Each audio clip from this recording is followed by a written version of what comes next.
जय श्री महाकाल दोस्तों, आपका स्वागत है ममता हिंदी कहानियां चैनल में। यहाँ पर आपको मिलेंगी दिल को छू जाने वाली प्रेरणादायक कहानियां। अगर आपको हमारी कहानियां पसंद आए तो वीडियो को लाइक करें, चैनल को सब्सक्राइब करें और अपने सुझाव कमेंट में जरूर दें। आपके सहयोग से आपका अपना चैनल ज्यादा से ज्यादा लोगों तक पहुंच पाए। धन्यवाद।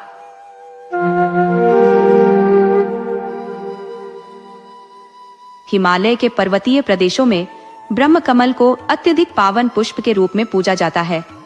यहाँ के लोगों का दृढ़ विश्वास है कि इस पुष्प के दर्शन मात्र से ही मनुष्य के समस्त पाप समाप्त हो जाते हैं। ब्रह्म कमल से जुड़ी कई अद्भुत कथाएं और लोक गाथाएं भी यहाँ प्रचलित है। कुछ कहानियों में इसे देवलोक का दिव्य पुष्प कहा गया है, तो कुछ में इसे एक अभिशप्त साधु का प्रतीक बताया गया है। एक लोकप्रिय किंवदंती के अनुसार ब्रह्म कमल परिलोक की एक अभिशप्त परी है। बहुत पुरानी बात है। कहा जाता है कि उस समय परिलोक की सुंदर परियां अक्सर धरती पर उतरती थी। वे दिन भर यहाँ विचरण करती और सूर्यास्त के पहले लौट जाती। उन्हें धरती की निर्मल नदियां, चमचमाते झरने, विशाल तालाब और ऊंचे ऊंचे पर्वत बेहद लुभाते थे। ये परियां जंगलों के एकांत और निर्जन स्थानों पर ही उतरती, जहाँ दूर दूर तक कोई मनुष्य न हो। उन्हें मनुष्यों से बहुत भय लगता था और अगर उन्हें कोई मनुष्य दिखाई पड़ जाता तो वे फौरन उड़ जाती और वह स्थान छोड़कर चली जाती। इसके बाद वे किसी नए निर्जन स्थान की तलाश में निकल पड़ती और फिर वहां आना शुरू कर देती। यद्यपि धरती पर उन्हें कई कठिनाइयों का सामना भी करना पड़ता, फिर भी उन्हें यहाँ का मोह छोड़ना असंभव सा प्रतीत होता। अवसर मिलते ही वे फिर से धरती पर उतर आती। परिलोक की साधारण परियां तो धरती पर प्रायः आती ही रहती थी, किंतु उनकी रानी ने कभी धरती पर पांव नहीं रखा था। उसने अपनी बेटी को भी धरती पर नहीं आने दिया। रानी ने अपनी माँ से सुना था कि यद्यपि धरती बेहद आकर्षक है, वह संकटों की भी कमी नहीं है। इसीलिए उसने यह प्रण लिया था कि वह कभी धरती पर नहीं जाएगी। परी राजकुमारी यानी रानी की बेटी छोटी थी और हमेशा धरती की सुंदरता और मनुष्यों की अनोखी कहानियां अपने साथ की परियों से सुनती रहती थी। बड़ी परियां उसे अक्सर बताती कि वे धरती की नदियों और झीलों में खूब अटखेलियां करती है, तरह तरह के खेल खेलती है। धरती पर ऊंचे ऊंचे वृक्ष है जिन पर रंग बिरंगे फूल खिले रहते हैं और मीठे फल लदे होते हैं। वे फूलों की मालाएं बनाती और राजकुमारी को भी भेंट करती। परियों की राजकुमारी जैसे जैसे बड़ी होती गई, उसकी धरती पर जाने की इच्छा बढ़ती गई। वह धरती पर आकर यहाँ के पहाड़, नदियां, झीलें, तालाब, झरने, पेड़ पौधे, फल फूल, जंगली जीव जंतु, पशु पक्षी आदि देखना चाहती थी और अन्य परियों के समान इनका आनंद लेना चाहती थी। रानी परी को अपनी बेटी की इस इच्छा के बारे में जब मालूम हुआ तो वह बहुत नाराज हुए और उसने धरती पर जाने वाली परियों का अपनी बेटी से मिलना पूरी तरह बंद करा दिया। धीरे धीरे काफी समय बीत गया। परियों की राजकुमारी अब अपनी माँ रानी परी जैसी दिखाई देने लगी थी। वह बहुत सुंदर थी। उसका गोरा रंग और सुनहरे बाल साफ बताते थे कि वह परियों की राजकुमारी है। परियों की राजकुमारी कुछ समय तक तो रानी परी की कैद में अकेली रही, लेकिन जब उससे यह सहन नहीं हुआ तो उसने चुपचाप महल के बाहर निकलना और धरती पर जाने वाली परियों से मिलना आरंभ कर दिया। परियों की राजकुमारी अन्य परियों से इस तरह मिलती थी कि रानी परी को पता नहीं चलता था। एक बार परियों की राजकुमारी ने अपने साथ की परियों से धरती पर उसे ले चलने का आग्रह किया। सभी परियां रानी के क्रोध से बहुत डरती थी, अतः उन्होंने परियों की राजकुमारी को साथ ले चलने से मना कर दिया। परियों की राजकुमारी बहुत जिद्दी थी। वह वापस अपने महल के बगीचे में आ गई और एक स्थान पर छिप गई। प्रातःकाल का समय था। धरती पर आने वाली परियों ने अपने अपने पंख लगाए और धरती की ओर उड़ चली। इसी समय परियों की राजकुमारी बाहर निकली और वह भी अपने पंख लगाकर परियों के पीछे पीछे चल पड़ी। धरती पर जाने वाली परियों को इसका पता नहीं चला। परियां आगे आगे उड़ती रहीं और परियों की राजकुमारी चुपचाप उनका पीछा करती रही। परियों ने कभी कल्पना भी नहीं की थी कि परियों की राजकुमारी उनके पीछे पीछे आ रही है। वे अब धरती के बहुत पास आ गई थी। अचानक परियों की राजकुमारी को छींक आ गई। परियों ने पीछे मुड़कर देखा तो घबरा गई। उन्होंने तुरंत आपस में कुछ बातें की और यह निर्णय लिया कि वे धरती पर नहीं जाएंगी और वापस परीलोक चली जाएंगी। उन्होंने अपना निर्णय परियों की राजकुमारी को भी बता दिया। परियों की राजकुमारी बहुत जिद्दी थी। उसने पहले तो सभी परियों से अनुरोध किया कि वे उसे धरती पर अपने साथ ले चले, लेकिन जब परियां तैयार नहीं हुई तो उसने परीलोक लौटने से इनकार कर दिया और उन्हें यह भी बता दिया कि वह अकेली ही धरती पर जाएगी। सभी परियां असमंजस में पड़ गई। वे जानती थी कि परियों की राजकुमारी बहुत जिद्दी है और वह बिना धरती पर पहुंचे वापस परीलोक नहीं जाएगी। परियां रानी परी से भी बहुत डरती थी, अतः परियों की राजकुमारी को छोड़कर वे परीलोक नहीं लौट सकती थी। अंत में सभी ने मिलकर यह निर्णय लिया कि वे परियों की राजकुमारी को धरती पर ले जाएंगी और कुछ समय रुककर जल्दी ही परीलोक वापस लौट जाएंगी। परियों की राजकुमारी खुश हो गई। धरती पास ही थी, अतः कुछ ही समय में सभी परियां धरती पर आ गई। वे एक सुनसान जंगल में बड़े से तालाब के किनारे उतरी थी। यह स्थान बहुत सुरक्षित था। यह परीलोक की सभी परियां प्रायः आती रहती थी। परियों की राजकुमारी को यह स्थान बहुत अच्छा लगा। उसने कभी सोचा भी नहीं था कि धरती इतनी सुंदर होगी।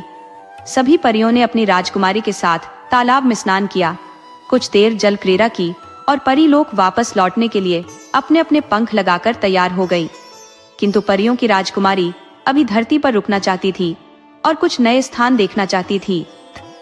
परियों ने अपनी राजकुमारी को बहुत समझाया, लेकिन जिद्दी राजकुमारी नहीं मानी। परियां अकेले वापस नहीं लौट सकती थी, अतः उन्हें राजकुमारी की बात माननी पड़ी। परियों ने अपनी राजकुमारी को बहुत से जंगल, जंगली जीव जंतु, पशु पक्षी आदि दिखाए और अंत में हिमालय के बर्फीले पहाड़ों पर आ गई। परियों की राजकुमारी को बर्फ से ढंके ऊंचे ऊंचे पहाड़ बहुत अच्छे लगे। उसका मन हो रहा था कि वह परीलोक न लौटे और यहीं धरती पर रह जाए। परियों की राजकुमारी ने अपने मन की बात अपने साथ आई। परियों से कही तो कुछ परियां नाराज हो गई और कुछ उसे समझाने लगी। परियां अपनी राजकुमारी को यह समझाने का प्रयास कर रही थी कि यह धरती उतनी सुंदर नहीं है जितनी सुंदर वह समझ रही है। इस धरती पर बाघ, शेर, चीता, तेंदुआ जैसे हिंसक जीव, बड़े बड़े राक्षस और देव दानव भी रहते हैं, जो बड़े खूंखार और खतरनाक होते हैं। अतः उसे वापस परीलोक लौट चलना चाहिए। परियां अपनी राजकुमारी को यह सब समझा रही थी। तभी अचानक न जाने कहां से एक दानव प्रकट हो गया और अट्टहास करने लगा। दानव को देखते ही परियों के होश उड़ गए। वे अपनी अपनी जान बचाकर भागी और जिसे जहां जगह मिली वहां छिप गई। परियों की राजकुमारी ने एक विशालकाय दानव को देखा तो उसे भी डर लगा, लेकिन वह भागी नहीं। दानव ने परियों की राजकुमारी को देखा तो उसके रूप पर मोहित हो गया। उसने आगे बढ़कर परियों की राजकुमारी को उठाया, अपने कंधे पर लादा और पहाड़ के पीछे जाकर गायब हो गया। पहाड़ी जंगल में वृक्षों और पत्थरों की आड़ में छिपी परियां अपनी राजकुमारी को ले जाते हुए दानव को देखती रही। वे दानव की शक्ति से परिचित थी, अतः वे न बाहर निकली और न चीखी चिल्लाई। परीलोक से धरती पर आने वाली परियां परेशान हो उठी। उनकी समझ में नहीं आ रहा था कि क्या करें और क्या न करें। वे रानी परी के डर से अपनी राजकुमारी को धरती पर छोड़कर परीलोक नहीं लौट सकती थी और धरती पर लंबे समय तक रहना उनके लिए भी खतरे से खाली नहीं था। परियों ने आपस में एक दूसरे के साथ विचार विमर्श किया। एक परी ने कहा कि धरती पर राक्षसों और देव दानवों के साथ ही वीर, साहसी और नेक इंसान भी रहते हैं।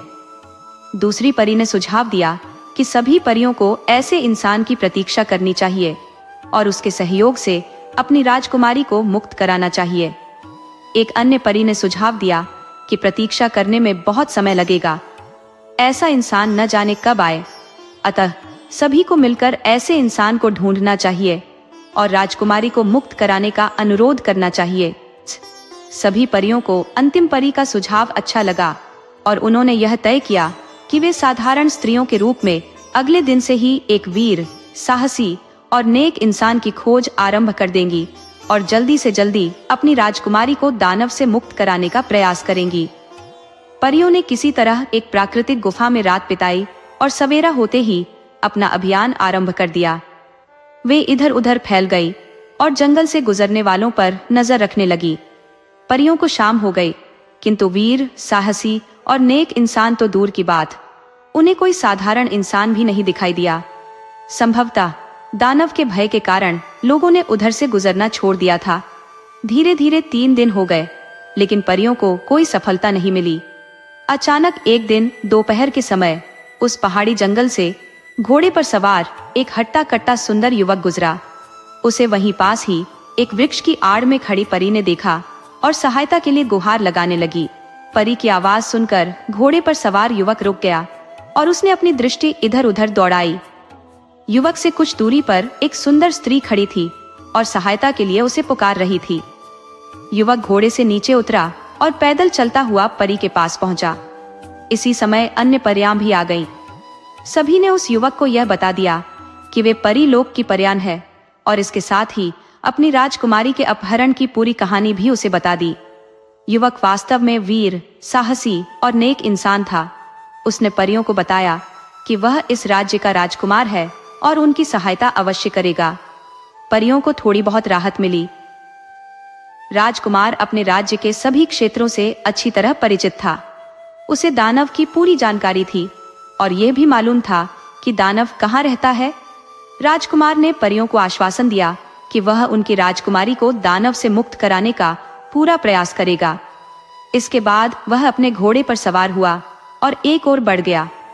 राजकुमार ऊंची ऊंची असमतल पहाड़ी चट्टानों पर बड़ी तेजी से अपना घोड़ा दौड़ाता रहा और कुछ समय बाद एक बड़ी नदी के पास आ पहुंचा।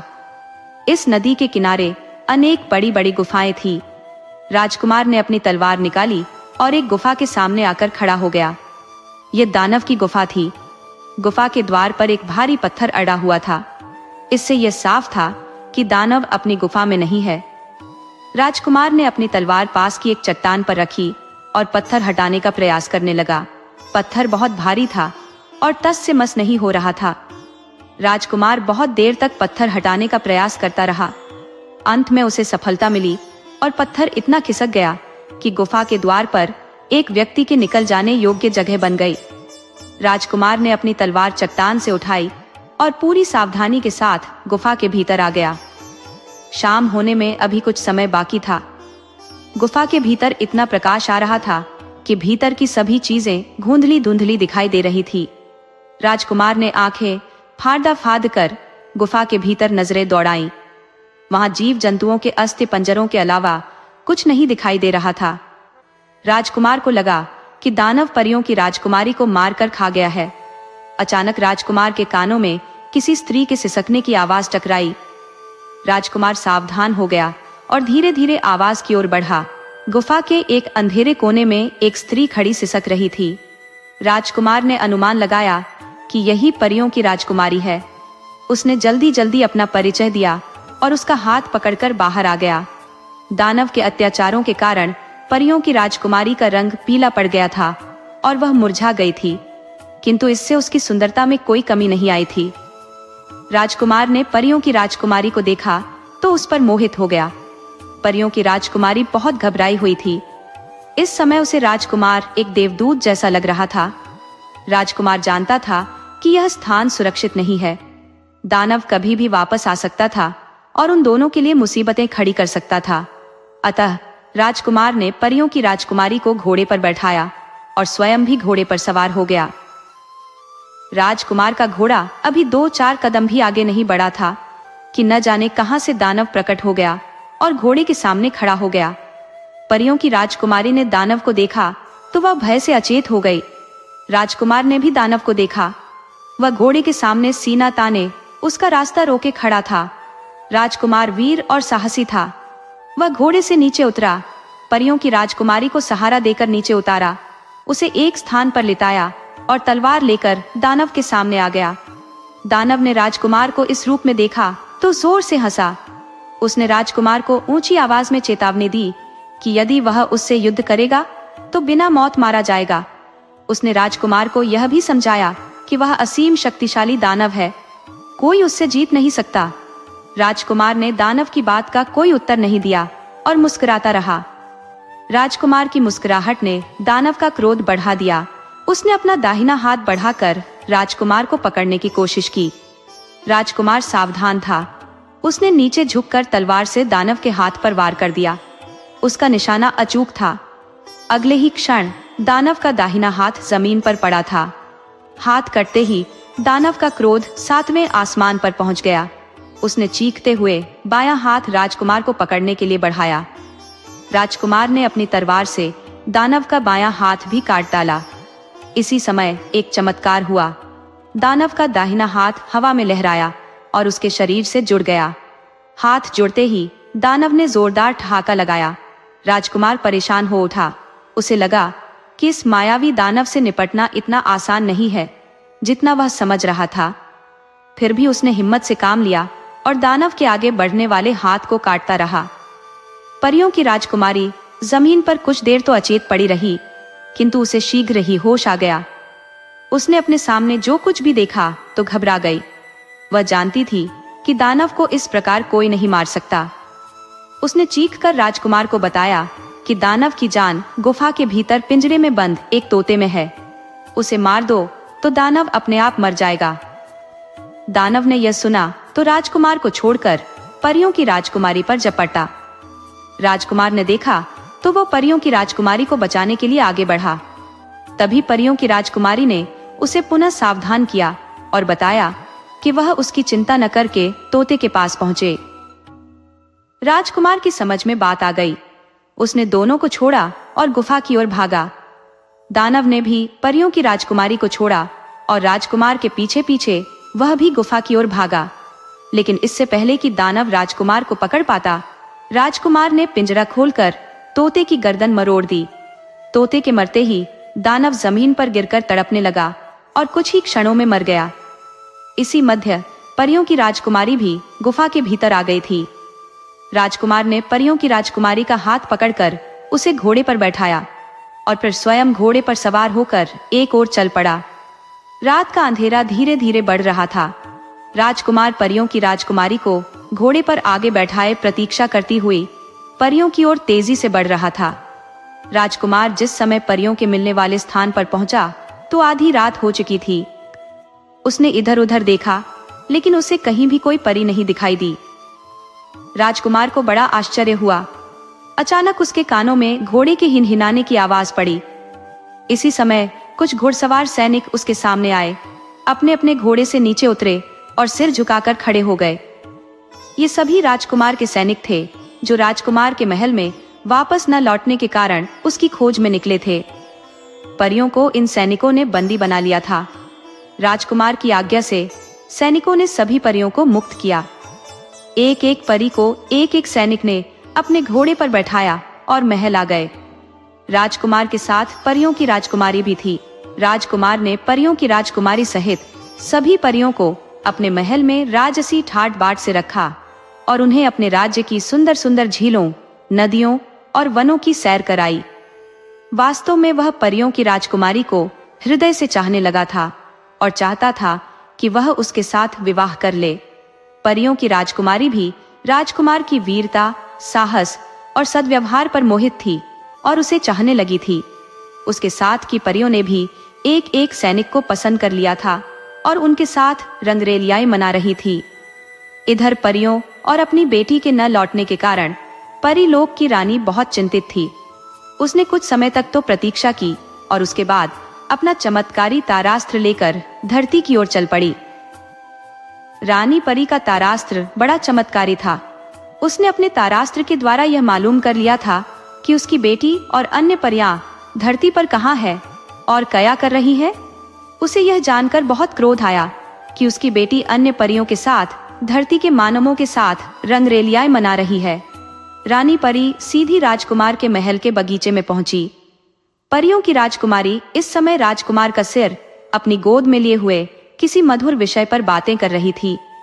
उसने अपने सामने रानी परी को देखा तो उसकी होश उड़ गए। रानी परी बहुत क्रोध में थी। परियों की राजकुमारी ने राजकुमार का सिर अपनी गोद से हटाया और उठकर खड़ी हो गई।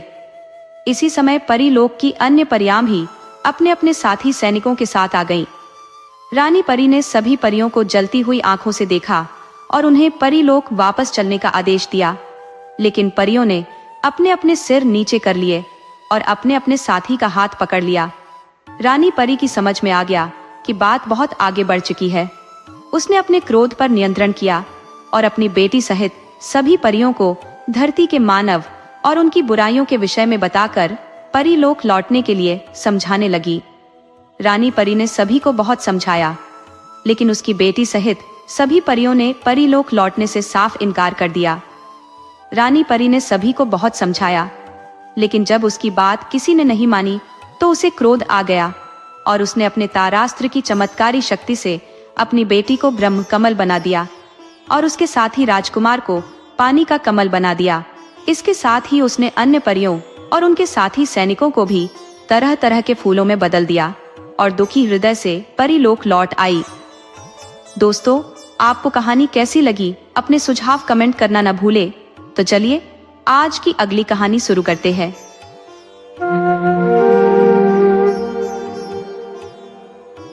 मेरे जीवन की वह एक घड़ी थी जब मेरी उम्र 16 साल थी और मैंने उसे पहली बार देखा। याद है, एक सुरमई वैशाख की संध्या थी जब यह मिलन हुआ। मैं यूं ही नगर से बाहर निकलकर बिना किसी उद्देश्य के निर्जन मैदानों में चलता चला गया, कहीं एक स्वप्न की तरह डूबा हुआ। मुझे नहीं पता था कि क्यों चला जा रहा हूं। मेरी जिंदगी के कुछ साल ऐसे ही अनजाने सफरों में बीते थे। उस समय मुझे अकेलापन बहुत भाता था। सूरज धीरे धीरे नील सागर में डूबने लगा था। किनारों से परछाइयां निकलकर मैदानों में फैलने लगी। आकाश में तारों का एक एक दीप जलता गया। बीच बीच में नाइटिंगेल का मधुर गीत सुनाई देने लगा और शीतल पवन से वृक्षों के पत्ते लहराने लगे। तृण हल्के से झुकने लगे। फिर चांद ने क्षितिज से सिर उठाया, उज्ज्वल और श्वेत, जैसे बादलों की गोदी में लेटा हो। उसकी रूह पहली किरणें पृथ्वी पर बिछ गईं और मंद मंद हवा हृदय में उन्माद भरने लगी। झाड़ियों के बीच से घोंसलों में छिपे पक्षियों की कोमल चहचहाहट सुनाई दे रही थी। ये सब देखते ही जैसे दिल के द्वार खुल गए। तभी मेरी नजर पड़ी। कुछ युवतियां एक दूसरे का हाथ थामे गुनगुनाती हुई शहर की ओर लौट रही थी।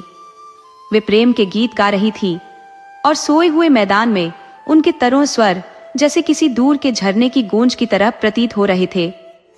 मैं झाड़ियों के पीछे छिपा हुआ उन्हें निहारने लगा।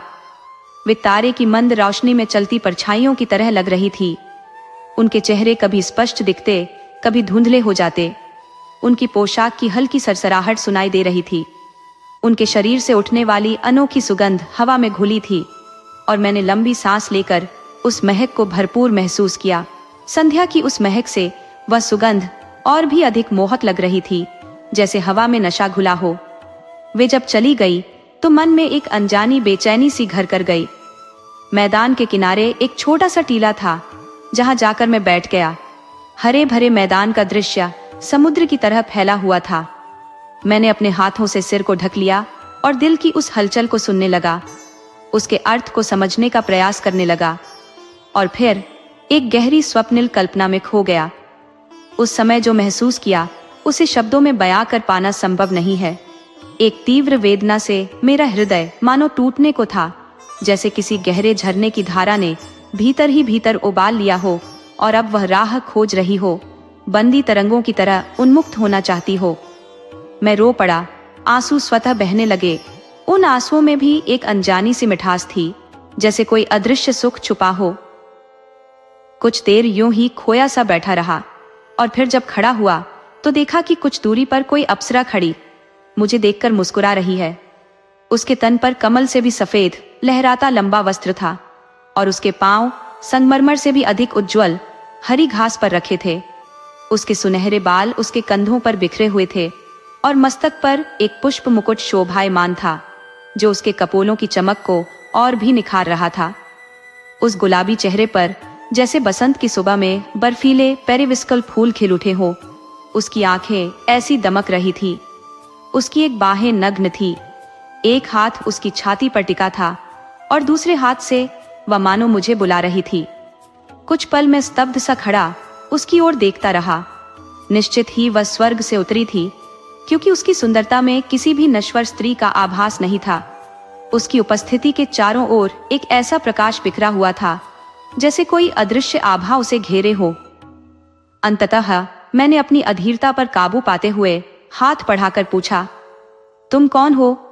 रात्रि की ठंडी हवा से भी अधिक कोमल स्वर में उसने उत्तर दिया, मित्र, मैं एक परी हूं।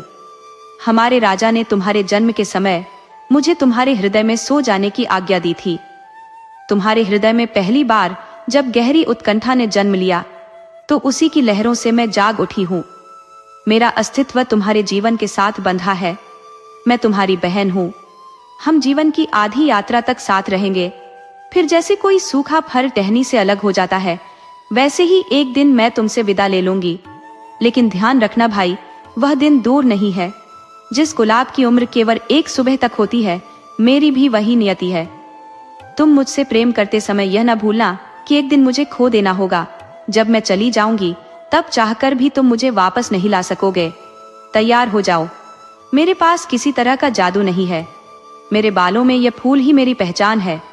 मैं तुम्हें वह दौलत दूंगी जो किसी राजकुमार के जन्म पर भी परी ने नहीं दी होगी। तुम्हारे सिर पर मैं एक ऐसा मुकुट पहना दूंगी कि अनेक राजा अपने मुकुटों के मूल्य से भी तुम्हारा वह मुकुट खरीदकर अपने को भाग्यवान समझेंगे। तुम्हारे लिए मैं ऐसे अनुचर वर्ग नियुक्त करूंगी जो राजभवन या राज दरबार में नहीं देखते। मैं अदृश्य होकर सदा तुम्हारे साथ रहूंगी। सदा ही तुम मेरा लाभकारी प्रभाव अनुभव करोगे। जिन स्थानों से तुम चलोगे, मैं उन स्थानों को सजाऊंगी। रात्रि को मैं तुम्हारी शैया सुगंधित करूंगी। तुम्हारे जगने पर हर एक प्रभात तुम्हें हास्यमय लगे। इस उद्देश्य से सारी प्रकृति को अपनी अंतरात्मा प्रदान करूंगी। आहा, हम लोग कितने सुंदर सुंदर उत्सवों का उपभोग करेंगे। केवल जो धन दौलत तुम्हारे पास लाऊंगी, मित्र, उसे पहचानना सीखना। हाथों से खिसकने के पहले ही उसे दृढ़ मुट्ठी में पकड़ लेना होगा। बिना बिगाड़े किसी चीज को कैसे स्पर्श करना चाहिए, ये जानना। मुझसे अलग होकर तुमको आधा पथ चलना है, पहले से उसका प्रबंध कर लेना। देखो मित्र, मैंने तुमसे पहले ही कह दिया है कि मैं बहुत थोड़े दिन तक जीवित रहूंगी, पर मेरे इस छोटे मूल्यवान जीवन को और कुछ लंबा करना या न करना तुम पर निर्भर है। मैं उन सब दुर्लभ पौधों की तरह हूं जिन्हें यथा परिमाण सूर्य के प्रकाश और वर्षा से जीवित रखना पड़ता है। मेरे दोनों चरण बहुत सुकुमार है। अपने अनुसरण में उन्हें थका मत देना। मेरे कपोलों की चमक और प्रभा कमल से भी कोमल है। अगर उन्हें सुखा देना नहीं चाहते हो तो जलती हुई वासना की आग के भीतर मुझे न ले जाना। घनी छाया के भीतर से मुझे ले जाना। मेरे चले जाने पर तुम जो भयानक कष्ट अनुभव करोगे, ख्याल रखना वह विषैला न हो उठे। वही करना जिससे मेरी याद तुम्हें सुख की याद से लगे। तुम्हारे जीवन को मैं और किरण की धारा में उज्ज्वल और दीप्त तो नहीं कर सकूंगी, पर मेरे चले जाने पर भी अनेक दिनों तक तुम्हारे हृदय में उसका एक मधुर प्रतिबिंब जिससे छोड़ सकूं, वही करना। यह कहकर शिशु के रक्षक देवता जैसे शिशु के पालने पर झुके रहते हैं, उसी तरह मेरी ओर उन्होंने अपना श्वेत मुख झुकाया और मेरे माथे पर अपने होठों का स्नेहपूर्ण स्पर्श किया। वे होठ झरी के आसपास के ताजे पुदीना की गंध से मानो सुगंधित थे। क्या यह स्वप्न नहीं है? मैं मैदानों के ऊपर से लगातार चलने लगा। कभी पागल की तरह दौड़ रहा था और कभी घास पर लेटकर घास को आंसुओं से भिगो रहा था और कभी सनोवर वृक्ष के पतले वृंत को अपनी छाती में चिपका रहा था और सोच रहा था, मेरे उन्माद के लक्षण देखकर वह भी शायद सिहर रहा है, कांप रहा है। कभी मैं तारावलियों की ओर हाथ बढ़ाकर प्रेम मुग्ध हृदय से उनसे बातें कर रहा था और कभी फूलों के साथ, वृक्षों के साथ, तृणों के साथ बातें कर रहा था। मैं अनुभव कर रहा था कि मानो मेरे भीतर एक पुलकता प्रभाव दौड़कर मेरे सर्वांग को आनंद से बहा दे रहा है और वह मेरा हृदय पूर्ण करके सारी प्रकृति में फैल गया है। मानो बांध टूट गया है। मैं हंसने लगा, रोने लगा। एक प्रकार के अनिर्वाच्य सुख और नामहीन आनंद के असीम सागर में मानो तैरने लगा। जब प्राची कुछ उज्जवल हो उठी, मुझे लगा मानो सृष्टि का जागरण मैं यहीं प्रथम देख रहा हूं। मेरा हृदय भर उठा। मैं गर्व से भरकर सांसें लेने लगा।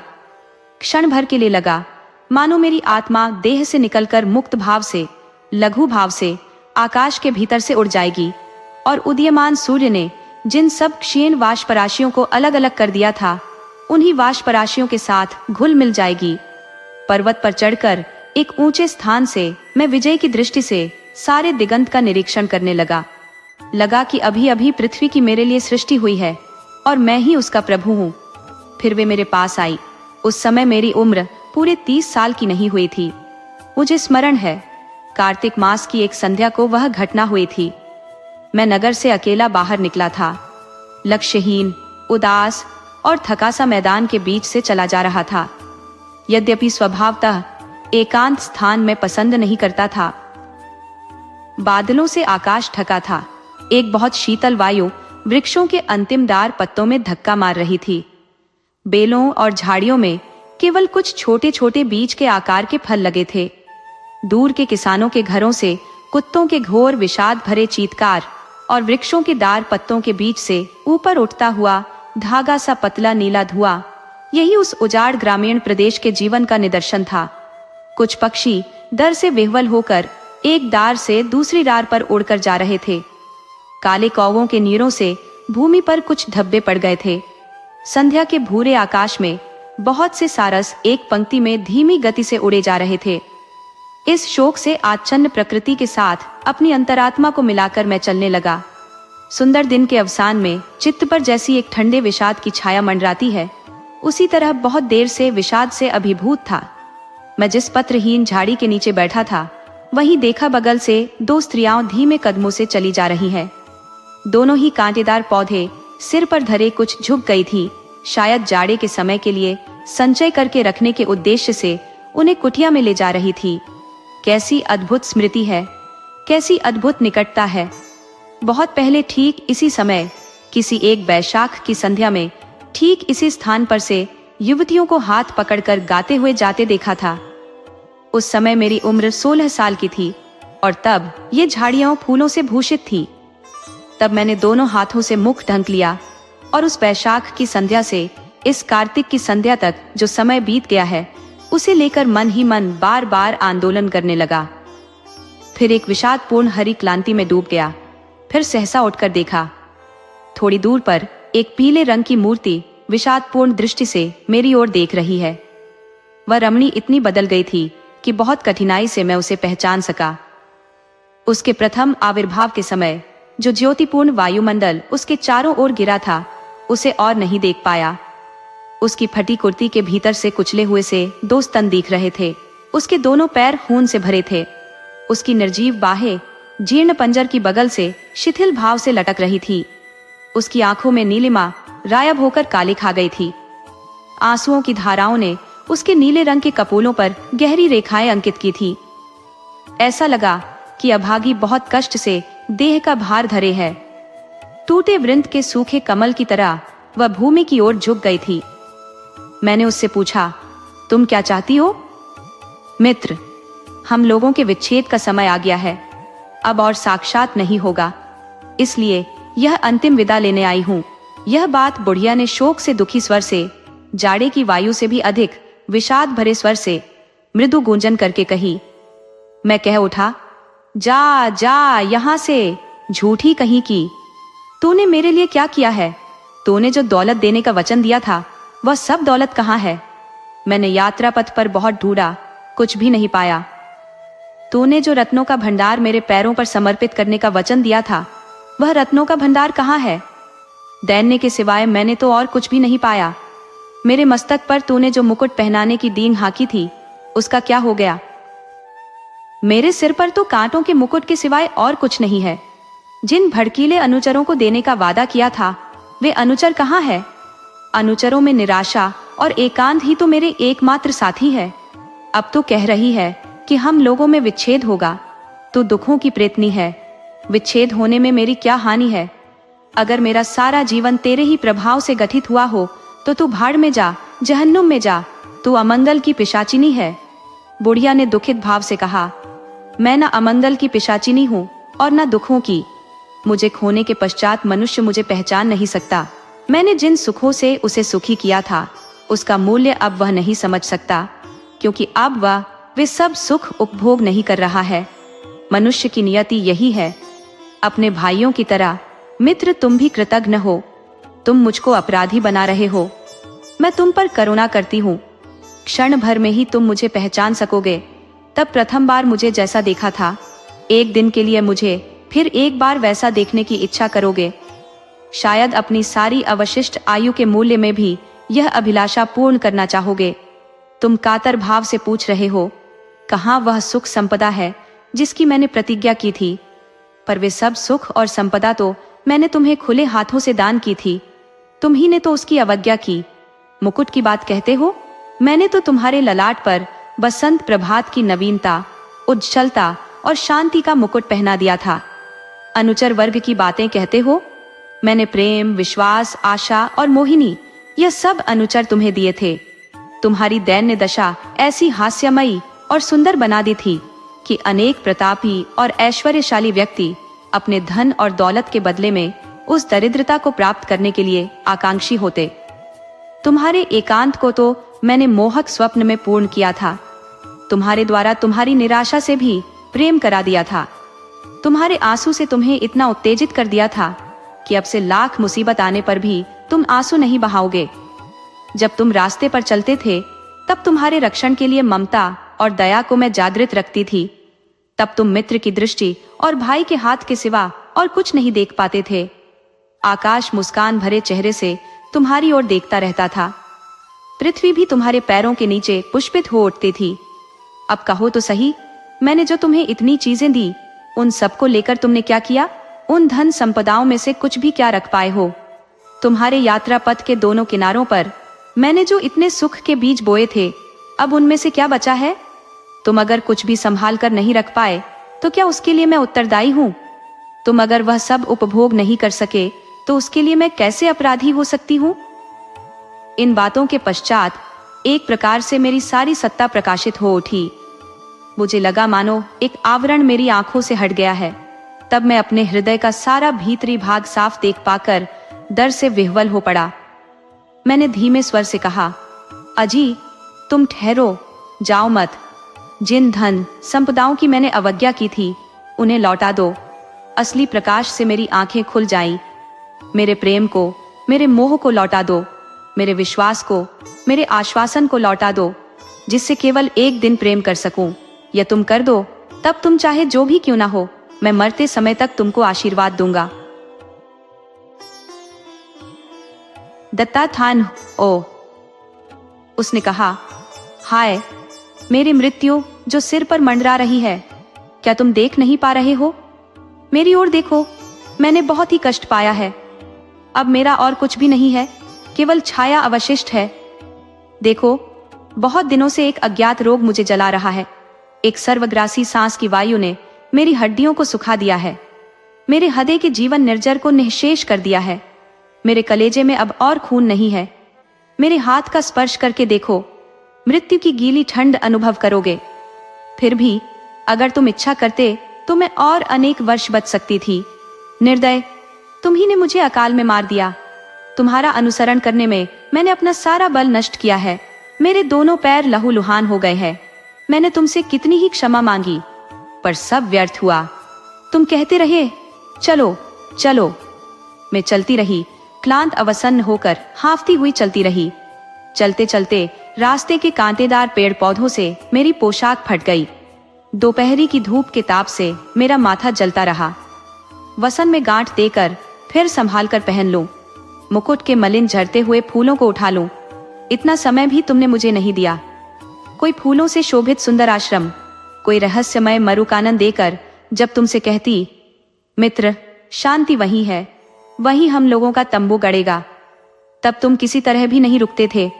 जिद करके लगातार चलते ही रहते थे और मुझे निर्दय भाव से रेगिस्तान की बालों पर से खींच ले जाते थे। किसी भी अत्याचार से क्या मुझको छुटकारा दिया है? तूफान आने पर मेरा सिर कभी बचाया है? श्रांत, क्लांत और निराश होकर कितनी ही बार तुम्हें छोड़ जाने का निश्चय किया, पर कृतज्ञ मैं तुमसे प्रेम करती थी। मैं तुम्हारे पास नहीं हूं, यह अनुभव कर जब तुम आश्चर्य करते और फिर मेरे पास लौटकर इशारे से या करुण स्वर से मुझे पुकारते थे, तब मैं और रह नहीं पाती थी। मैं उठकर फिर तुम्हारे पास आती थी। पर आज उन सब का अंत हो गया है मित्र। अब और अधिक मैं नहीं रह सकती। मेरे रक्त का प्रवाह बंद हो रहा है। मेरी दृष्टि क्षीण हो गई है। मेरे पैर कांप रहे हैं। आओ, बाहों से एक बार मुझे हृदय में चिपका लो। तुम्हारे हृदय में ही मैंने जीवन पाया था। तुम्हारे हृदय पर ही मैं मरना चाहती हूँ। उसे लेने के लिए मैं दोनों हाथ बढ़ाकर कह उठा, नहीं, तुम नहीं मरोगी, तुम्हें मरने नहीं दूंगा, परंतु अपरिचित जीव मुझसे कहो तो तुम कौन हो? वह बोली, मैं अब कुछ नहीं हूं, पर एक समय थी तुम्हारी जवानी। तब आकुल होकर मैंने उसे पकड़ने की चेष्टा की, पर इसके पहले ही वह कहीं गायब हो गई थी। देखा, उस स्थान पर उसके बालों से गिरे हुए कुछ फूल पड़े हैं। मैंने संभाल कर वे सब फूल उठा लिए, परंतु हाय, उन फूलों में कोई सुगंध नहीं थी। दोस्तों, आपको कहानी कैसी लगी? अपने सुझाव कमेंट करना न भूले। तो चलिए आज की अगली कहानी शुरू करते हैं।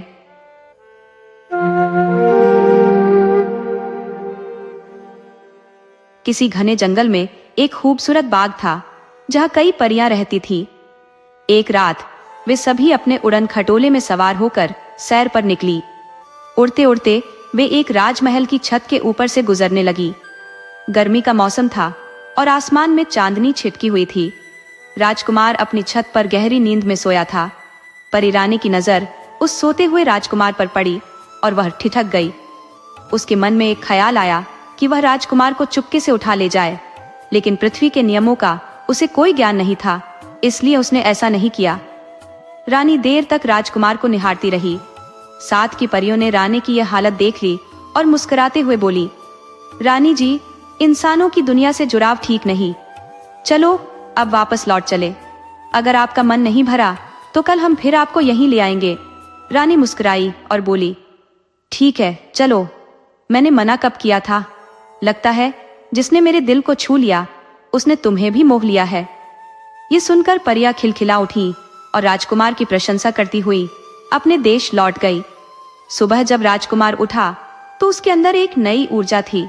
वह सोच रहा था कि हिमालय की ऊंचाई पर पहुंच जाऊं या एक छलांग में समुद्र पार कर लूं। तभी वजीर ने आकर उसे बताया कि राजा की हालत नाजुक है और वे अंतिम सांसें ले रहे हैं। यह सुनकर राजकुमार की खुशी पल में गायब हो गई। वह तुरंत राजा के पास पहुंचा। राजा ने अपनी कमजोर आंखें खोली और राजकुमार के सिर पर हाथ रखकर बोले, बेटा, वजीर साहब तुम्हारे पिता समान है, उनकी बातों का हमेशा ख्याल रखना। इतना कहकर राजा की आंखें सदा के लिए बंद हो गई। राजकुमार फूट फूट कर रोने लगा। राजा की मृत्यु पर पूरे नगर ने शोक मनाया। अब राजकुमार राजा तो बन गया, पर अपने पिता की आज्ञा अनुसार वह कोई भी कार्य वजीर की सलाह के बिना नहीं करता था। एक दिन वजीर राजकुमार को महल के कमरों का मुआयना करवाने ले गया। उसने सभी कमरे दिखाए, पर एक कमरा बंद ही रखा। राजकुमार ने बहुत अनुरोध किया, लेकिन वजीर किसी भी हालत में मानने को तैयार न हुआ। उसी समय वजीर का बेटा, जो राजकुमार का घनिष्ठ मित्र था, भी वहां मौजूद था। उसने वजीर से कहा, पिताजी, ये राजपाट, महल और बाग बगीचे सब इन्हीं के हैं, फिर इन्हें रोक क्यों रहे हैं? वजीर ने जवाब दिया, बेटा, तुम सही कह रहे हो, सब इन्हीं का है, लेकिन महाराज ने मरते समय मुझे हुक्म दिया था कि इस कमरे में राजकुमार को न ले जाऊं। अगर मैंने उनकी आज्ञा का उल्लंघन किया तो यह उनके प्रति अनुचित होगा। वजीर का लड़का थोड़ी देर तक सोचता रहा, फिर बोला, लेकिन पिताजी, अब तो राजकुमार ही हमारे महाराज है, उनकी बात मानना हम सब के लिए जरूरी है। अगर आप राजा के दुख का इतना ध्यान रखते हैं तो हमारे इन राजा के दुख का भी तो ध्यान रखिए और दरवाजा खोल दीजिए।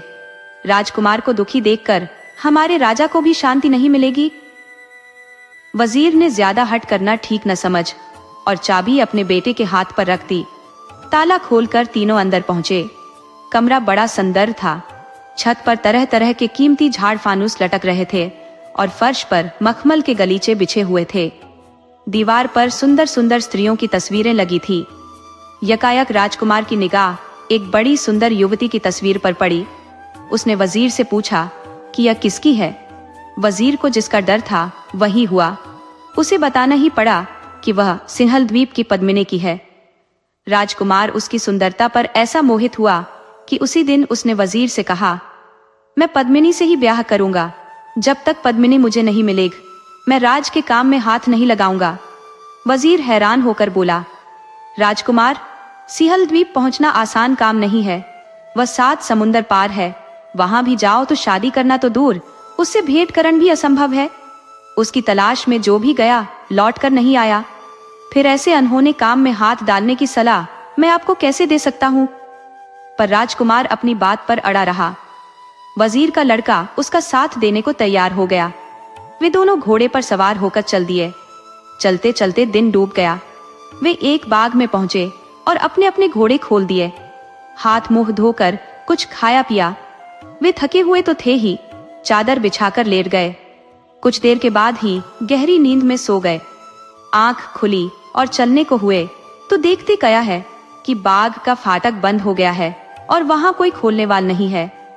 बगीचे के बीचों बीच संगमरमर का एक चबूतरा था। आधी रात पर वहां कालीन बिछाए गए। फूलों और इत्र की सुगंधी चारों ओर फैलने लगी। फिर चबूतरे पर एक सोने का सिंहासन रख दिया गया।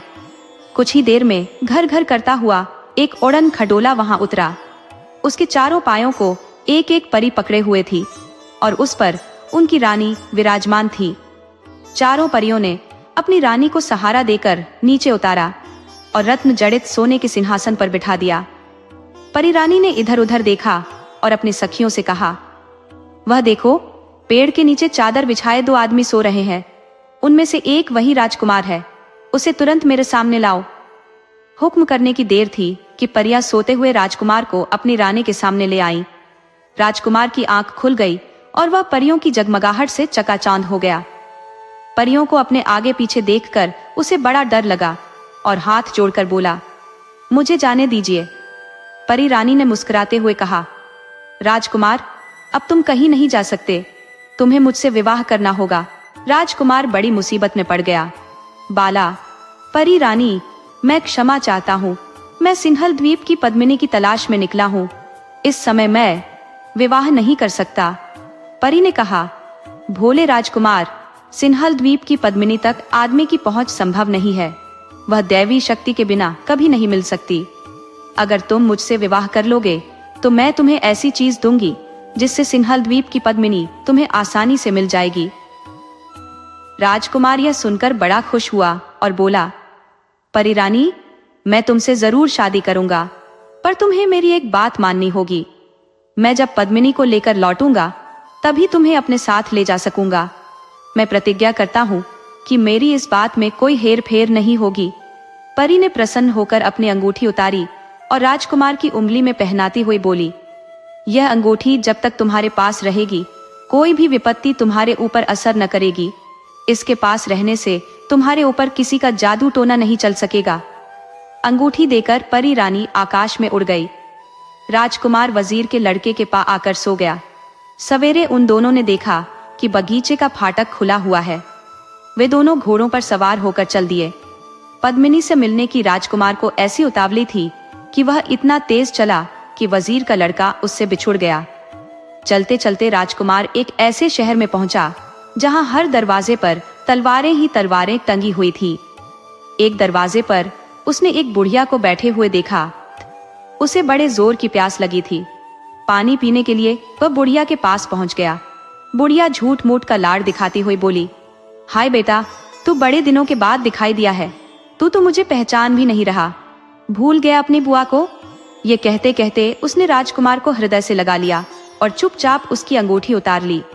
इसके बाद उसने राजकुमार को मक्खी बनाकर दीवार से चिपका दिया। उधर वजीर के लड़के को राजकुमारी की तलाश में भटकते भटकते बहुत दिन निकल गए। अंत में उसे एक उपाय सूझा। वह परी रानी के बगीचे में पहुंचा और रात को एक पेड़ पर चढ़ गया। आधी रात को परी रानी उसी चबूतरे पर उतरी। वह वजीर के लड़के की विपदा को समझ गई। उसने उसे सामने बुलाकर कहा, यहाँ से 100 योजन की दूरी पर एक जंगल है। उसमें तरह तरह के हिंसक पशु रहते हैं। वहां ताड़ के पेड़ पर एक पिंजरा टंगा हुआ है। उसमें एक तोता बैठा है। उस तोते में उस जादूगरनी का सारा जान छिपा है जिसने तुम्हारे राजकुमार को मक्खी बनाकर अपने घर में दीवार से चिपका रखा है। वजीर के लड़के ने पूछा, इतनी दूर मैं कैसे पहुंच सकता हूं? परी रानी ने वजीर के लड़के को अपने कान की बाली उतार कर दी और कहा कि इसको पास रखने से तुम 100 योजन 1 घंटे में तय कर लोगे। इसमें एक खूबी यह भी है कि तुम सबको देख सकोगे और तुम्हें कोई नहीं देख पाएगा। इस प्रकार तोते के पिंजरे तक पहुंचने में तुम्हें कोई कठिनाई नहीं होगी और तोते को मारना तुम्हारे बाएं हाथ का खेल होगा। वजीर का लड़का बाली लेकर खुशी खुशी जंगल की ओर चल दिया। पेड़ के पास पहुंचकर उसने पिंजरा उतारा और तोते की गर्दन मरोड़ डाली। इधर तोते का मरना था कि जादूगरनी का भी अंत हो गया। वजीर का लड़का वहां से जादूगरनी के घर पहुंचा। जादूगरनी की उंगली से जैसे ही उसने अंगूठी खींची कि राजकुमार मक्खी से फिर आदमी बन गया। वजीर के लड़के से मिलकर राजकुमार खुशी के मारे उछल पड़ा। वजीर के लड़के ने राजकुमार को सारा किस्सा कह सुनाया।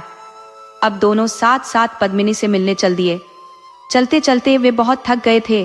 रात भर के लिए वे एक सराय में रुक गए। राजकुमार सो रहा था। उधर से विमान में बैठकर महादेव पार्वती निकले। दोनों बातचीत करते चले जा रहे थे। यकायक महादेव जी ने कहा, पार्वती, इस नगर की राजकुमारी बहुत सुंदर और गुणवती है। राजा उसकी शादी एक काने राजकुमार के साथ कर रहा है। अगर ब्याह हो गया तो जन्म भर राजकुमारी को काने के साथ रहना पड़ेगा। मैं इसी सोच में हूँ कि इस सुंदरी को काने से कैसे छुटकारा दिलाऊं। पार्वती जी ने नीचे सोए हुए राजकुमार की ओर इशारा करते हुए कहा, देखिए जरा नीचे की ओर, कितना सुंदर राजकुमार है। विमान उतारिए और राजकुमार को लेकर वर की जगह पहुंचा दीजिए। महादेव जी को यह युक्ति जंच गई। उन्होंने ऐसा ही किया। राजकुमार की शादी उस राजकुमारी से हो गई। विदा के समय राजकुमार बड़े चक्कर में पड़ा। विवाह करने के बाद लौटते समय मैं तुम्हें साथ ले जाऊंगा। इस समय तो तुम मुझे जाने दो। राजकुमारी को राजकुमार पर विश्वास हो गया। उसने उसे 2 बाल दिए, एक सफेद और एक काला। राजकुमारी ने कहा कि काला बाल जलाओगे तो काला हो जाएगा और सारी इच्छाएं पूरी कर देगा। राजकुमार बाल पाकर बड़ा खुश हुआ और राजकुमारी को लौटने का भरोसा देकर सिन्हल द्वीप की ओर चल पड़ा। पहले उसने काला बाल जलाया। बाल के जलाने की देर थी कि काला दैत्य राजकुमार के आगे आ खड़ा हुआ। राजकुमार पहले तो बहुत डरा, पर वह जानता था कि वह दैत्य उसका सेवक है। उसने हुक्म दिया, जाओ, वजीर के लड़के को मेरे पास ले आओ। काला दैत्य उसी क्षण वजीर के लड़के को राजकुमार के पास ले आया। फिर बोला, और कोई आज्ञा? राजकुमार ने कहा, हम दोनों को पद्मिनी के महल में पहुंचा दो। कहने की देर थी कि वे पद्मिनी के महल के फाटक पर आ गए। वहां एक हृष्ट पुष्ट संतरी पहरा दे रहा था। उसने अंदर नहीं जाने दिया। राजकुमार ने फिर काला बाल जलाया। दैत्य हाजिर हो गया। राजकुमार के हुक्म देते ही काले दैत्यों की पलटन आ गई। उन्होंने रानी पद्मिनी के सिपाहियों को बात की बात में मौत के घाट उतार दिया। इसके बाद दैत्य गायब हो गए। राजकुमार और वजीर का लड़का महल में घुसे। राजकुमार ने सफेद बाल जलाया। सफेद देव आ गया। राजकुमार ने उससे कहा, मैं पद्मिनी से विवाह करना चाहता हूँ, बारात सजाकर लाओ। जरा सी देर में देव अपने साथ एक बड़ी शानदार बारात सजाकर ले आया। पद्मिनी के पिता ने जब देखा कि कोई राजकुमार पद्मिनी को शान शौकत से ब्याहने आया है और इतना शक्तिशाली है कि उसने उसकी सारी सेना नष्ट कर डाली है, तो उसने चूं तक न की। राजकुमार का ब्याह पद्मिनी से हो गया। अब राजकुमार पद्मिनी को लेकर अपने घर की ओर रवाना हो गया। रास्ते में से उसने उस राजकुमारी को अपने साथ लिया जिसने उसे बाल दिए थे। इसके बाद परी रानी के बगीचे में आया। रात को सब वहीं ठहरे। आधी रात को परी रानी आई। राजकुमार उसे देखकर बड़ा प्रसन्न हुआ और बोला, यह तुम्हारी ही कृपा का फल है जो मैं पद्मिनी को लेकर यहाँ अच्छी तरह लौट आया। यह दूसरी राजकुमारी भी तुम्हारी तरह मुसीबत में मेरी सहायक हुई है। तुम इसे छोटी बहन समझकर खूब प्यार से रखना। परी रानी गदगद कंठ से बोली, राजकुमार, तुम्हारी खुशी में मेरी खुशी है। पद्मिनी के कारण ही हम दोनों को तुम्हारे जैसा सुंदर राजकुमार मिला है। पद्मिनी आज से पटरानी हुई और हम दोनों उसकी छोटी बहनें। वे सब उड़न खटोले में बैठकर राजकुमार के देश में आ गईं। नगर भर में खूब आनंद मनाया गया और धूमधाम के साथ राजकुमार की तीनों रानियों के साथ सवारी निकाली गई।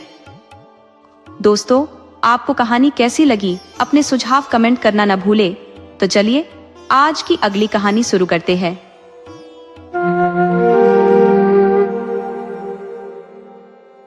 किसी नगर में एक संपन्न व्यापारी का बसेरा था जिसके 3 पुत्रियां थी। बड़ी का नाम ब्लिस, मंझली का नाम ब्लॉसम और सबसे छोटी का नाम ब्यूटी था। इन तीनों में ब्यूटी सबसे ज्यादा खूबसूरत थी। उसकी इस अद्वितीय सुंदरता के कारण उसकी दोनों बड़ी बहनें उसे देखकर भीतर ही भीतर ईर्ष्या से जल उठती थी। ब्यूटी स्वभाव से बेहद विनम्र और दयालु थी, जबकि उसकी बहनें क्रोधी, लालची और स्वार्थी स्वभाव की थी। एक रोज व्यापारी के पास यह दुखद संदेश आया कि उसके सामानों से भरे जहाज समुद्री तूफान की चपेट में आकर समुद्र में डूब गए हैं। इस दुर्घटना से उसका भारी नुकसान हुआ और उसका व्यापार पूरी तरह तबाह हो गया। अब उसके पास अपने घर के अलावा और कुछ भी शेष नहीं बचा, जिससे वह निर्धनता में जीने के लिए मजबूर हो गए। जो बेटियां ऐशो आराम की आदी थी, वे अब इस कठिन हालात के लिए हर समय अपने पिता को उलाहने देती और शिकायतों का पुलिंदा बांधती। वे घर का कोई भी काम करने से कतराती थी। वहीं ब्यूटी इन हालातों में भी अपने चेहरे पर मुस्कान बरकरार रखते हुए न केवल घर का सारा काम करती, बल्कि अपने पिता को भी खुश रखने का प्रयास करती थी। कुछ महीनों के बाद एक दिन व्यापारी को खबर मिली कि उसका एक जहाज बंदरगाह पर आ गया है। इस समाचार से व्यापारी की उम्मीद जागी और उसने तुरंत बंदरगाह जाने की तैयारी की। जाने से पहले उसने अपनी बेटियों से पूछा कि वापसी में वे उनके लिए क्या लाना चाहेंगी। दोनों बड़ी बेटियों ने महंगे वस्त्र, सुंदर जूते, मोतियों के हार जैसी चीजें मांगी, लेकिन ब्यूटी अपने पिता की स्थिति से परिचित थी, इसलिए उसने उनसे केवल एक खूबसूरत लाल गुलाब लाने का आग्रह किया। जब व्यापारी बंदरगाह पहुंचा तो उसने पाया कि उसके जहाज का सारा सामान बर्बाद हो चुका था और जहाज पूरी तरह क्षतिग्रस्त हो गया था। हताश और निराश व्यापारी वापस लौटने लगा। रास्ते में रात हो गई और उसे एक भयानक घना जंगल पार करना पड़ा। उसने जल्दी से जंगल पार करने का प्रयास किया, मगर अचानक आए तूफान ने उसकी राह रोक दी। आसरा खोजने की जद्दोजहद में वह इधर उधर भटकता रहा। तभी उसे एक जगह रोशनी नजर आई। करीब जाकर उसने देखा कि वह एक आलीशान महल था जो रोशनी से जगमगा रहा था। उसे लगा कि शायद वह इस रात के लिए यहाँ शरण ले सकेगा। महल के द्वार पर पहुंचते ही उसने पाया कि दरवाजा खुला हुआ है। उसने आवाज दी, लेकिन किसी ने उत्तर नहीं दिया। साहस जुटाकर वह भीतर दाखिल हुआ। अंदर पहुंचकर भी उसने पुकार लगाई, पर कोई नहीं आया। महल अपने आप में बड़ा ही अजीब था। हर ओर चकाचौंध करती रोशनी और भोजन कक्ष में स्वादिष्ट पकवानों से सजी मेज, पर कहीं भी कोई इंसान नहीं। लंबी यात्रा की थकान और भूख ने उसे घेर लिया था, इसलिए वह चुपचाप भोजन करने बैठ गया। खाने के बाद वह जिज्ञासा से महल की सीढ़ियां चढ़ते हुए ऊपर की ओर गया। महल अत्यंत भव्य और हर कक्ष बड़े ही सलीके से सजाया गया था। थकावट से चूर होने के कारण उसने एक कमरे में जाकर आरामदायक बिस्तर पर आराम किया और नींद में खो गया। सुबह जब उसकी आंख खुली तो उसने अपने बिस्तर के पास नए कपड़े देखे। नहा धोकर उसने वह कपड़े पहन लिए। खिड़की से बाहर झांककर देखा तो मौसम साफ था। उसने सोचा, अब मैं अपनी यात्रा फिर से आरंभ कर सकता हूँ। यह सोचकर वह सीढ़ियों से नीचे उतरा। नीचे पहुंचकर देखा कि मेज पर नाश्ता लगा हुआ था। उसने नाश्ता किया और प्रसन्न मन से बाहर की ओर बढ़ा। बाहर आते ही उसकी नजर एक खूबसूरत गुलाबों के बागीचे पर पड़ी, जहां रंग बिरंगे गुलाब खिले हुए थे। उन्हें देखकर उसे अपनी बेटी ब्यूटी से किया गया वादा याद आ गया। उसने सोचा, मेरी बड़ी बेटियों की इच्छाएं तो पूरी नहीं हुई, पर ब्यूटी की इच्छा को तो पूरा किया जा सकता है। ये विचार आते ही उसने जैसे ही लाल गुलाब तोड़ने के लिए हाथ बढ़ाया तो उसे अचानक एक भयानक हंसी सुनाई दी। डर के मारे उसने हाथ पीछे खींच लिया। उसके सामने एक डरावना राक्षस खड़ा था, जिसकी आंखें जैसे अंगारे बनकर दहक रही थी। राक्षस ने गुस्से से घूरते हुए कहा, नीच व्यक्ति, मैंने तुझे अपने महल में शरण दी, लजीज भोजन दिया, सोने के लिए नरम बिस्तर और पहनने को नए कपड़े दिए। बदले में तुम मेरे बागीचे से फूल चुराने की हिम्मत कर रहे हो? कितने कृतघ्न हो तुम। अब मैं तुम्हें जीवित नहीं छोड़ूंगा। व्यापारी डर के मारे कांपता हुआ राक्षस के पैरों में गिर पड़ा और गिड़गिड़ाते हुए बोला, मुझे माफ कर दीजिए। ये गुलाब मैं अपने लिए नहीं बल्कि अपनी बेटी के लिए तोड़ रहा था, जिससे मैंने एक लाल गुलाब लाने का वादा किया था। मुझे मत मारो, तुम जैसा कहोगे मैं वैसा ही करूंगा। व्यापारी की याचना पर राक्षस बोला, ठीक है, मैं तुम्हें एक शर्त पर बख्शता हूँ कि तुम अपनी उस बेटी को यहाँ मेरे पास लेकर आओगे, जिसके लिए तुम मेरे बगीचे से फूल तोड़ रहे थे।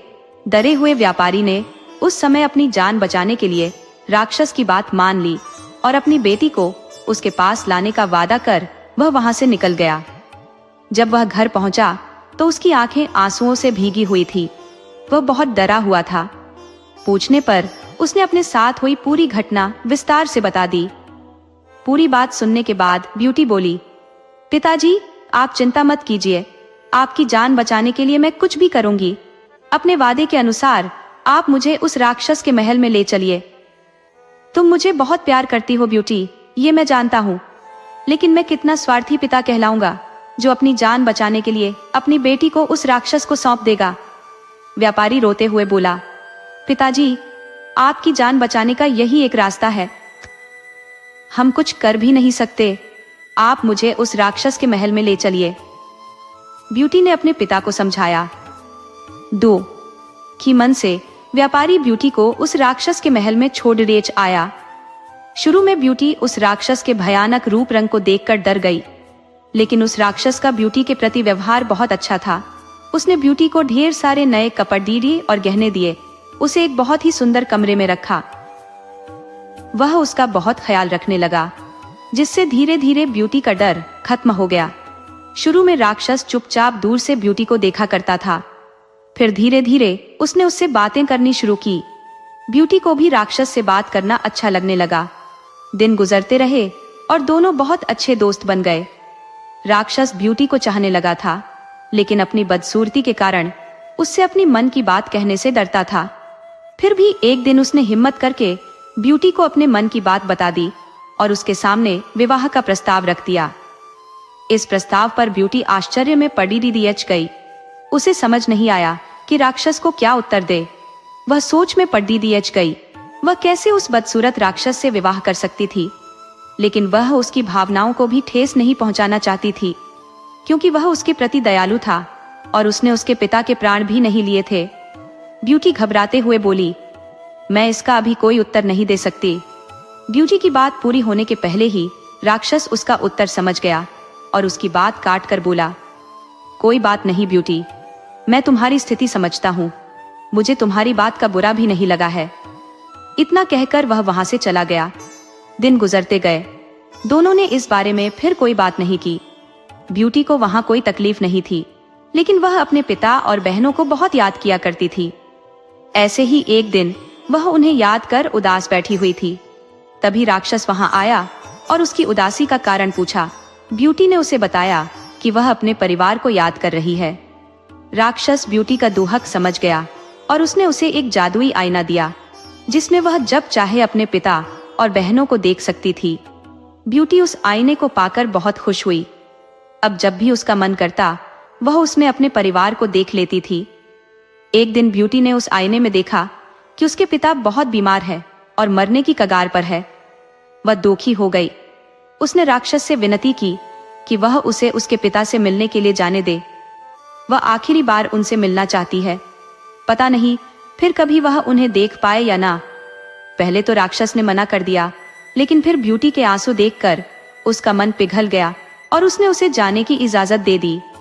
उसने ब्यूटी से कहा, मैं तुम्हें अपने पिता के पास जाने की इजाजत देता हूँ, लेकिन इस शर्त पर कि तुम्हें 7 दिन के भीतर मेरे वापस आना होगा, नहीं तो मैं तुम्हारी याद में मर जाऊंगा। ब्यूटी ने राक्षस से वादा किया कि वह अपने पिता को देखकर 7 दिन में वापस लौट आएगी। राक्षस ने उसे एक अंगूठी दी और कहा कि जब वह यह अंगूठी अपनी उंगली से उतारेगी वह वापस इस महल में होगी। ब्यूटी ने वह अंगूठी पहन ली। अगले दिन जब वह सोकर उठी तो उसने खुद को अपने पिता के घर पर पाया।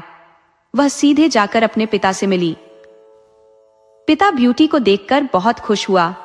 वास्तव में वह यह सोचकर बीमार पड़ी दियच गया था कि उसकी बेटी एक राक्षस की कैद में है। ब्यूटी ने उसे राक्षस के बारे में विस्तार से बताया कि वह उसके साथ बहुत अच्छा व्यवहार करता है और उसे कोई तकलीफ नहीं होने देता। ब्यूटी की खैरियत जानकर व्यापारी धीरे धीरे ठीक होने लगा। वहां रहते हुए ब्यूटी को राक्षस की याद आने लगी। उसके साथ रहते रहते उसे उसकी आदत पड़ी एच गई थी और उसके अच्छे और दयालु व्यवहार के कारण वह उससे प्रेम करने लगी थी। एक दिन ब्यूटी की दोनों बहनें ब्लिस और ब्लॉसम, जिनका विवाह हो चुका था, उससे मिलने आई। ब्यूटी ने उन्हें राक्षस के घर के आरामदायक जीवन के बारे में बताया। सुनकर दोनों बहनें जल उठी। जब उन्हें पता चला कि ब्यूटी को 7 दिन के भीतर वापस राक्षस के महल जाना है, तो उन्होंने झूठे आंसुओं की बदौलत ब्यूटी को वहां कुछ दिन और रोक लिया। वास्तव में यह उनकी योजना थी ताकि राक्षस को ब्यूटी पर गुस्सा आए और वह उसे मार डाले। उधर राक्षस ब्यूटी का इंतजार कर रहा था। 7 दिन पूरे होने के बाद भी ब्यूटी के वापस न आने पर वह टड़दियचकने लगा। इधर ब्यूटी भी उसे याद कर रही थी। एक रात ब्यूटी ने सपना देखा कि राक्षस नीचे गिरा हुआ है और मर रहा है। ब्यूटी की नींद टूट गई। उसे अपना वादा न निभाने पर बहुत पछतावा हुआ। उसने तुरंत ही अपनी अंगूठी निकाल दी और दूसरे दिन जब वह सोकर उठी तो वह राक्षस के महल में थी। ब्यूटी ने दिन भर राक्षस का इंतजार किया, लेकिन वह उससे मिलने नहीं पहुंचा। उसने पूरे महल में उसे ढूंढा, लेकिन वह उसे नहीं दिखा। वह परेशान हो गई। फिर शाम को वह महल से बाहर निकली और राक्षस को खोजने लगी। उसने पूरे बगीचे में उसे ढूंढा। फिर वह महल के पीछे वाले हिस्से में गई। वहां एक कोने में राक्षस नीचे पड़ढ़ा हुआ था। वह बहुत कमजोर नजर आ रहा था। ऐसा लग रहा था मानो वह मरने की कगार पर है। ब्यूटी जल्दी से उसके पास गई और उससे बोली, ये तुम्हें क्या हो गया है? मैंने तुमसे कहा था ना कि यदि तुम नहीं आई तो मैं तुम्हारी याद में मर जाऊंगा। राक्षस ने उत्तर दिया। ब्यूटी ने अपने देर से आने के लिए उससे क्षमा मांगी और उसे कहने लगी, तुम मुझे छोड़कर मत जाओ। मैं तुम्हारे बिना नहीं रह सकती। मैं तुमसे प्रेम करने लगी हूँ। मुझसे विवाह कर लो। ब्यूटी का इतना कहना था कि एक चमत्कार हुआ और वह राक्षस एक सुंदर नौजवान राजकुमार में परिवर्तित हो गया। ब्यूटी यह देखकर आश्चर्यचकित रह गई। राजकुमार ने उसे बताया, मैं एक जादूगरनी के श्राप के कारण राक्षस बन गया था। कई वर्षों तक मैं इस रूप में रहा। ये श्राप तभी टूटता जब कोई मेरी बदसूरती के बाद भी मुझसे सच्चा प्रेम करता।